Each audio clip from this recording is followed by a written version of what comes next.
Magandang hapon sa inyong lahat mga boss. Ngayon ituturo ko sa inyo kung paano mag-align na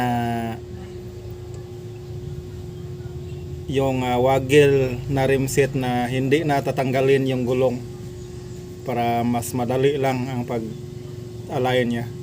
Pwede yan mga bossing, hindi natanggalin basta wala lang putol yung rayos at saka walang bingkong yung rim. Waggle lang siya, pwede yan, hindi natatanggalin. Gaya nito, wala siyang bingkong, giwang lang siya, giwang. Walang putol yung rayos. So mas madali na paraan ito para mag-align. Ito mga bossing, ay pakita ko sa inyo. Ganyan, waggle, giwang yan, giwang Yan, ituturo ko sa inyo. Diyan na kayo mag guide sa sa gulong. Para matanggal yung giwang niya. Yan.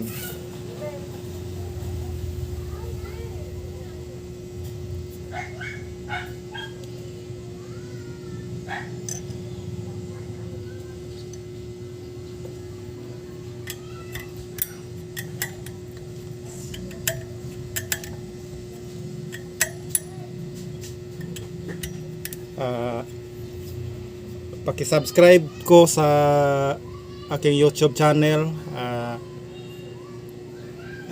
Adan Mascareñas Rim Alignment Tutorial.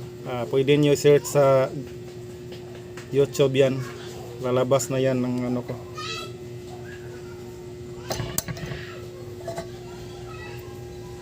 Yan.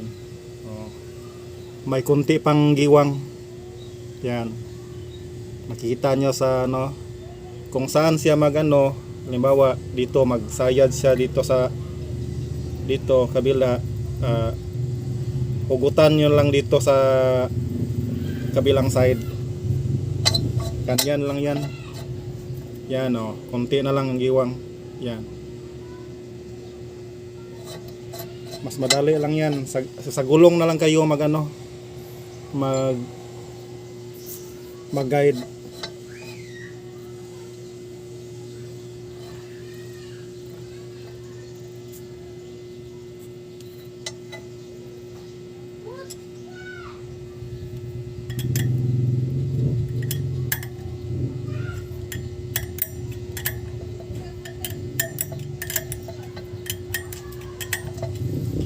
Pero kung may bingkong yung rim, kailangan tanggalin mo yung gulong kasi pukpukin mo para mawala yung bingkong.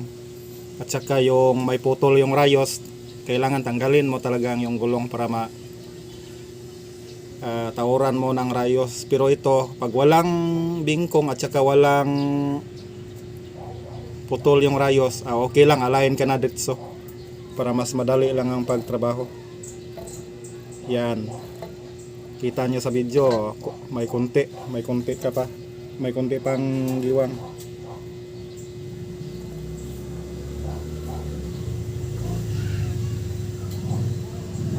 Ito na ang paraan para mas madali lang ang Pwede rin pag doon mo na lang sa motor i-align, pwede rin yan.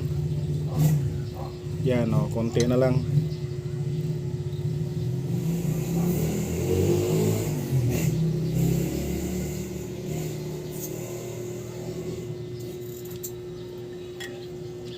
Pansin nyo kanina, malaki ang giwang niya.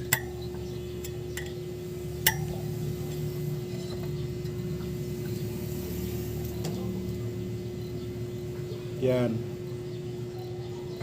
Ito nang para mas madali lang kayong mag-align.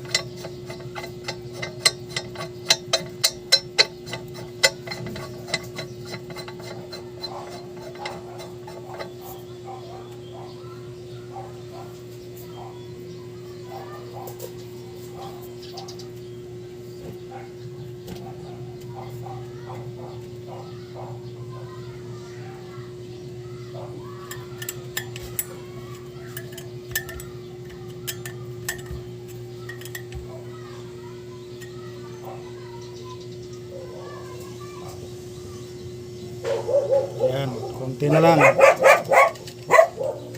Konti na lang yung ano.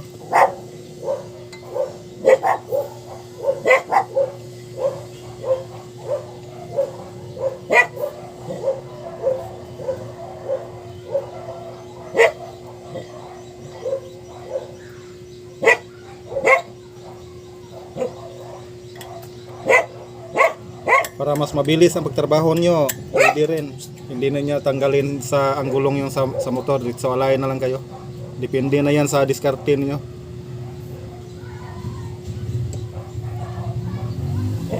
So may kunti pa.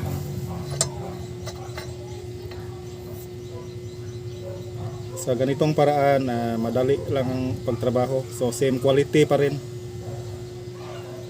Okay rin ang quality niya sa pag-align.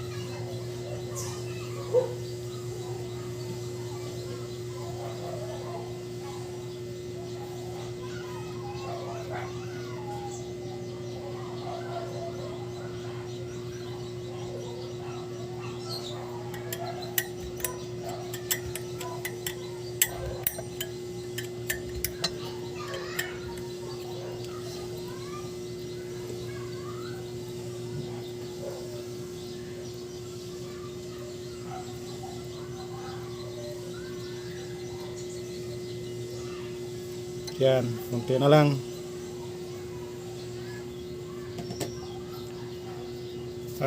Ang pag-align nito, gaya pa rin. Pag halimbawa may oblong din siya, kaya din yan alignin pag may gulong. Pag may halimbawa may oblong, pero ito wala mang oblong ito. Giwang lang problema nito.